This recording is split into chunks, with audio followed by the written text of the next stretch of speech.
something I asked him for, so don't worry. How have you been? Okay.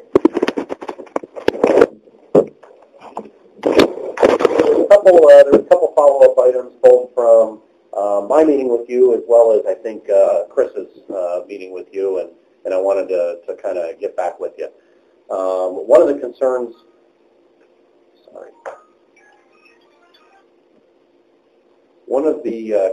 that you had brought up was related to the synchronization of the time clocks. And that one's pretty concerning to me because, again, I've had million square foot warehouses to 400,000 square foot warehouses, and anytime they've been on a land-based system, they're all feeding from the same main server, which is then tied to the atomic clock. So I wanted to make sure I kind of did a little bit more double checking outside of our own IT department here. So I went right to the Kronos team, the people that we have that are responsible for installing, implementing, managing, if you will, the way the Kronos applications work. Excuse me. What they said is that absolutely, every clock that's on that land system. Now, again, if you recall, I talked about a dial-up system a little bit as well. If it's on a dial-up system, that's a little bit different. We do have issues when we're on a dial-up system because they're independent of each other. But on a land system, they're all tied to the same main server. As a control mechanism, just to make sure there's actually an application that runs every Saturday night at midnight, corporate-wide, throughout our whole organization, because they're all tied back to a corporate server as well. And there's a redundant server that also exists in Mechanicsburg, Pennsylvania, just to help support in case, the main servers, there would be issues or whatnot. So there's an application that runs every Saturday night at midnight that just kind of refreshes all of those as well, just to make sure that they're always, constantly in sync. Now, there's been a few incidents corporately when there would be like a power outage in one part of a building versus another, but typically once they reboot back up, it's only a few minutes and everything is back in sync. But there have been a few noted cases, again, relative to a power situation, in a particular, part of the building, so to speak. So that was one of the follow-ups that I had with you. I wanted to make sure that, that I kind of came back to you on. The other one, and I'm waiting for Antonio to pull the information, I think this came up with Chris. I don't recall you bringing it up with me, but it was relative to the investigation of the accident that you originally were issued a corrective action, and then, I think something changed with that. You were questioning whether you got paid for those days. I think there was 3 days. No, it was the bonus pay. Yeah, they denied me bonus pay because the lump sum that we normally get for waste progression is now tied into the safety incentive program. Correct. So denied bonus pay as a result of the accident? Incident rather than accident. Okay, yeah, fair enough. Okay. My apologies, because our interpretation was you were questioning whether you got paid for the time that you were off. I was denied pay, and then barely initiated it. Okay, so you did get paid for those days. It's more relative. Okay, so I'm going to have to follow back up on that one. Safety incentive program. Okay, I don't have an answer for you on that one then. My apologies, I misunderstood. And I was told that I was, because it was an incident, I wasn't awarded my payment. Where the language changed, it varied between accident and incident. Okay. Right. Once I showed that I wasn't at fault at the accident, they used the word incident. Incident and accident is virtually synonymous. Yeah, I mean, again, I'll have to go back and I wasn't prepared to address that one, so I need to go back and kind of get the history on that one. I don't have that information, so unfortunately, I can't answer that one for you, unless Antonio comes back with something related to that. But he's checking, he was checking on that for me, or one other follow-up.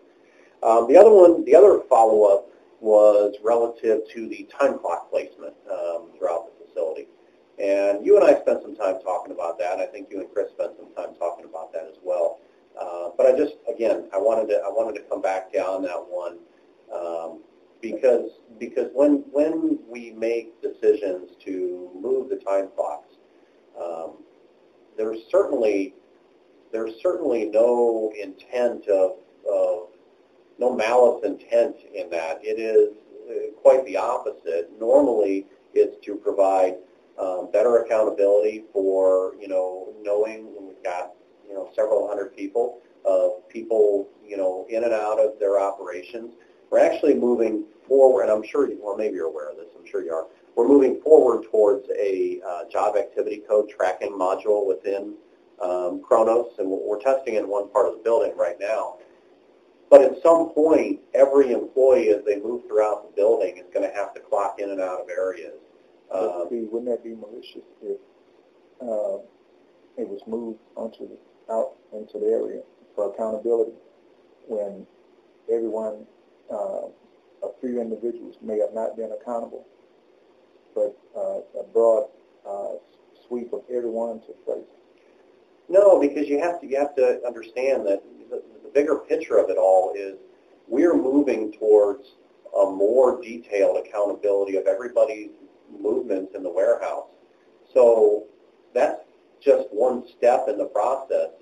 As we get further down this path, we need the clocks where they're going to be or where they're at in order to clock people in and out. About 5 years ago. Okay. And the issue I brought up is that if the tardiness, corrective write-ups are a result of that placement, then that's not fair, because that occurred over time.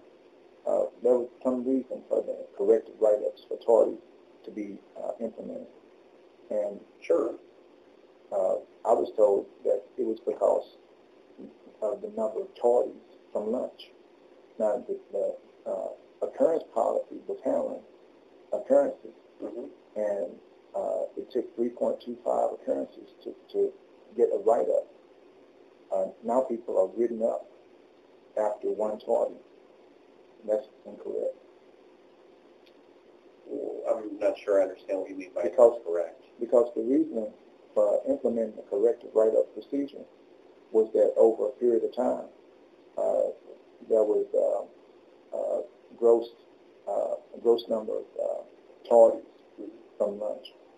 Now, at that same time, you had individuals given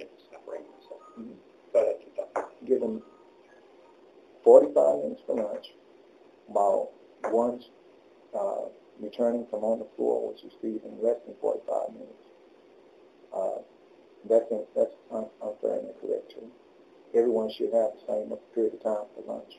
Yeah, we addressed. You and I talked about that last time, though. No matter what you do, depending on where you work within the building, there's going to be a disparity between people moving throughout the facility. As I gave you an example of, again. When they first implemented that policy, I gave Blake Hacker. Yeah, I know Blake. Issue regarding employees being compensated for time taken away from them in the process of them reaching their destinations within a plant. And that had to have been several years ago at this point, right? I mean, Blake's been gone for quite a while. He's up in Columbus now. But that's what I base my reasoning on. Okay. Well, I guess I want to try and make sure that as best I can for you, answering the concerns that are relative to the way we operate the business today and the way that the warehouse is going to continue to change. The clocks may get moved again. We're looking at a complete warehouse relayout, or at least a large portion of it relayout. So that's something that we'll continue to evaluate, but we're going to evaluate them based on what the needs of the business are in terms of being able to get people clocked in and clocked out, where they need to be positioned in order to properly account for people's time so that, we have integrity in the data, so to speak. I don't know how else to answer your question, other than to tell you that, we do put quite a bit of thought behind, when we do move. The result of it has been people getting more occurrences because of the distance that they're traveling. That's what I've seen over a 5-year period. That the people that are out there, numbers of people have accumulated occurrences, and they're out the door now just by the build-up of occurrences. Yeah, I would have to speculate, and I don't have anything in front of me to say differently, but I'd have to speculate to say that the people that have lost their employment as a result of attendance occurrences weren't solely related to their distance in the building. Not solely, but, it all adds up. It does add up, and people have to manage that. People have to watch it. They have to have some personal accountability in that. At the same time, you had some people who didn't have that accountability while others did, and that's the unfairness in it. The people who've been clocking here and near the front, that was getting the full benefit of their lunch break, they should have been under the same standards in the way. Okay. Well, I can tell you that certainly recently, since I've been here, that's something that I have, like Jed, our security manager, is monitoring the use of clocks outside of. We can track what clocks they clock in and out of. And if we have people that are trying to defraud the system by clocking in the wrong time clock, but I mean, they will obviously, be held accountable. The IT personnel right here outside the security gate. Why are they still getting 45 minutes for lunch? If 15 minutes is allocated for us to walk off the floor, back and forth, to traverse the floor, they're still getting the full benefit of their lunch. Well, I believe we have the same lunch policy for all associates at this point, correct? I'm not sure. I've been told that some office workers here are receiving 30 minutes for lunch as well, instead of 45 minutes now. But that might just be hearsay. Okay. I can check on that one to see.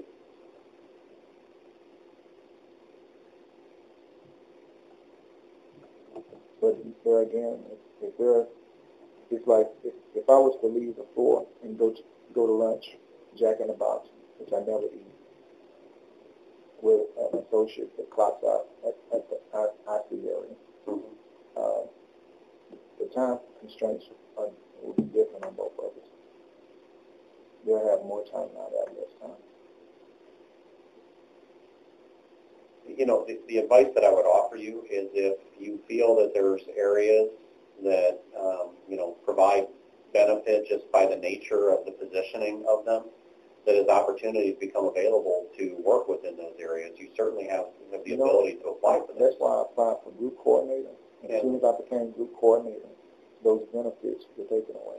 Well, I think you were speaking specifically to your phone at the time, and right? Access. Yeah, and I thought we talked about that pretty much at length. We're going to address those as a business. So I'm kind of skeptical as to move into different areas. But that may be stuff that might not be. It might be transparent. All I can offer you is that if those opportunities become available, then you can certainly investigate the. But I only reported that because I saw it as being unfair, right. And it wasn't being heard here, and I wanted to have an outside view to what was going on. Okay. Well, I think you've got plenty of ears right now. At least I hope you feel that way. I mean, I'm not sure. Amy asked me to trust her, and I said, well, the proof is in the pudding. Right. But the time clock issue and outbound, that clock had been moved just a couple of weeks previous, but there was always a discrepancy. Some people would even go over to the bathroom by the inbound office to clock out, and or in because there was a disparity. And someone on our IT team validated that with me. I'll ask you again. Tell me who it is so I can go talk to them. I don't want them to disappear. But, they're not going to disappear. I mean, I've done everything from an investigative point that I can. Working with the Kronos team and even randomly questioning our IT people. But more importantly, I need to know from the Kronos team because they kind of manage that whole thing. They're the ones that are supposed to make sure that that we have integrity in our, because it's people's pay, that we have integrity in the data collection of that. And I'm sure they're going to support their findings 100%. One of my delay turned into arts and crafts project. That's all right.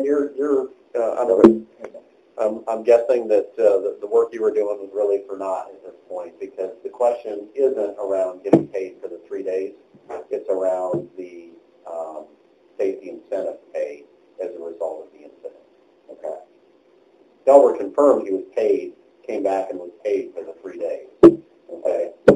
So I gave my apologies because that wasn't our interpretation of what we were looking at. It was relative to the safety incentive pay that, okay. But that's why I was so concerned about being a policy. And you told me that it was on PowerPoint presentation. And, everyone admits that the visibility was poor on that wall. But I for the life of me, I didn't remember that screen that said that if you had an accident, you wouldn't be compensated. That you wouldn't be eligible for the safety incentive. Yeah. And I think Sarah did our presentation. I'm pretty sure she did. Because I remember after that was you. It was. Because I remember going back to cover the lump sum being done away with. And then you actually asked the question. Well, in the year. Okay. Yeah, I mean, it is. If you're involved in an and/or accident, it disqualifies you from being in that for that quarter, not the entire year, but for that quarter. I thought that was kind of unfair because the lump payment was based on the cost of living increase initially, and it changed into wage progression into the lump payment, and now it's tied into the safety incentive program just at this site. And yeah, I wasn't around Delbert when there was a cost of living increase. And when I joined Excel, it was part of the structure was the wage progression structure. And my first year here there was a lump sum payment for those that were above the progression. But prior to joining, there was some changes made to the wage progression. One of the things that we wanted to do this year is really create a culture of safety and really, I'm not sure this is the right word, incentivize associates to really want to think safe, act safe, and be safe. Antonio, on that note, right now, the guys are being told to do 10 TOs an hour at a minimum. And that's with variables. Those variables like distance, the amount, the quantity, utilization issues. And then there's an issue of machinery. Now, one type of machine here is optimal. It has the highest productivity. All the guys that ride that particular lift, because they're not twisted around, they're able to be more efficient. Now, all those guys on the inbound side don't have that benefit, and they're all being put in risky positions, driving that equipment the way that they're driving it. And it's been validated that driving it with their arm twisted behind their back isn't safe. It's not even with the owner's suggestions. But they're accumulating write-ups now as an incentive for them to work hard if they get less than 10 TOs per hour. And that's like on fuzzy math and like voodoo productivity numbers. I feel like it's going to cause an issue. Well, I think certainly within the business there are different business profiles that deliver better or worse productivity numbers, dependent. There's going to be other people that certainly far exceed that 10 TO number. So we use the 10 TO number kind of as a benchmark for us. Now, one of the things that we will be migrating towards is more of an engineered standard for our operation. And when we get to that point, things like speed of forklifts, distance traveled, stops per foot, different profile, different things that drive the profile of a particular order will become much more evident and clear and allow us to be very succinct in our ability to hold people accountable to very specific numbers. We will get to that point. We have to get to that point in order to be competitive. But you're not going to have to clear the house to get to that point, are you? No. I can tell you firsthand, again, coming from a facility with 1 million square feet with close to 300 associates, we put a labor management system in place there. And in the last 4 years, I had one associate, that we had to, that lost their job because of their inability to meet their productivity standards. So, Steve, I would just like you to go to outbound side and just get on one of those lifts with that center control and turn. And it's like you have more visibility, more visibility than on the lifts that they're using and finished gear side where they're reaching over into this right corner and they're cupping the throttle. It's not even in control. Certainly we can have our safety supervisor take a look and see. I'm assuming there's nothing different about those lifts because we use the same lifts from the same company in multiple locations nationwide. I mean, that's probably our most common lift. There's 3 different types of lifts here now. Right. And one has a center position, and those are fewer in number. And the other ones have like a reaching issue where you're reaching toes like to the right, and you have a blind spot on your left side. So if you're going down another aisle, your visibility isn't even there. It would be very easy to hit someone or to hit driving to the rack, turning to the left.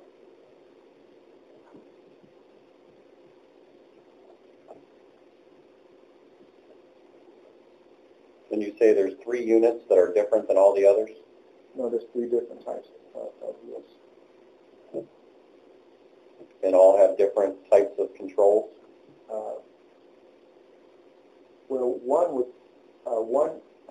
Two have the same controls now because one was modified. Okay. One had a throttle with the controls here and the steering here. Right. It also had a throttle on this side to drive it outward like this. Right. Like a motorcycle grip. Yeah. And the steering would be right here. But you still have the capability of turning back around this way. What they did is that they covered with plastic that other throttle on one. So now you have 2 lifts that just have the right position here in the steering. One used to have another control here. The machine was designed to drive outward as well as driving forward this way. Okay. It was modified because you'd have more training to drive it in that other direction. But those are the 3 types of lifts. And you're saying the lift that you have an issue with one of the types of lifts, right? No, actually those two that have the control in the right side. And so is it more of an issue of the way that people are driving them? Right, because they're turning. Okay. So it's an issue in how the people are operating them. When I realized something was wrong with the lift, I was going home on the weekend, and my wife was telling me, why was I holding my neck like that? You know, because when I turned, I was turning my whole shoulders. It was like I was doing it. It was like I had a whiplash. Right. But over the weekend, it would come back to normal. And I noticed that during the week, it would build up again. And then I looked into the correct stances on that equipment. But it was actually, and when I asked other associates, they were feeling the same kinds of pain. But it's the kind of pain and a stiffness that's not permanent, but it's so aggravating that in the search for comfort, you might slip up by trying to reach a comfort zone. So we can incorporate, within our VBS observations, we can incorporate looking to see how people are operating the lifts. And they're being told to drive them that way in training. Well, what I have to determine is, what's the recommended way to operate the equipment, and are we operating the equipment in accordance with those recommendations? After my accident, I saw the videos, and that was not the way they were being drove. That type of equipment was being used in smaller areas, and when you would turn, they wouldn't turn all the way around, and the hand control wouldn't change. Okay. Again, we use those lifts in a lot of our facilities, especially within the retail sector, almost exclusively, as well as some others. It's a very, very common lift, the stand-up reach truck. So certainly we can do a little bit of, again, some homework on that and some observations and, research and recommendations from the manufacturer and make sure that it's all in accordance. Malin came by. In accordance with the recommendations. And he told us that it was incorrect. That what was incorrect? The design of the equipment or the way that people were operating? Okay. It was incorrect. Right. So that's what I follow up on is how are people being trained to operate the equipment? And then, are we training them based on the recommendations of the manufacturer? But I mean, if outbound has the same 10TO standards that inbound has, just get on the equipment and see what those guys are going through driving that other piece of equipment. Yeah, that'll all vet itself out when we start doing time studies and measuring the speeds of the equipment. And one of the things we can do too is validate with the manufacturer that the equipment is set to spec for speed. Those lifts were slowed down after the accident last year. Okay. They had more speed, but then they were also slowed down. Okay. All the lifts, right? No, just the one in the skilled outbound side and the one that was modified with the throttle grip. So we can ask them to validate how the speeds are set. It's usually a computer setting within the equipment. Okay. All right. That kind of at this point kind of concludes the follow-ups that I had for you. I appreciate you bringing forth the concern on the equipment. We will definitely take a look at that. And if there's anything else that that comes to light, certainly you'll be hearing back from us. All right. Thank you. All right. Thanks, Del. Appreciate your time. Okay.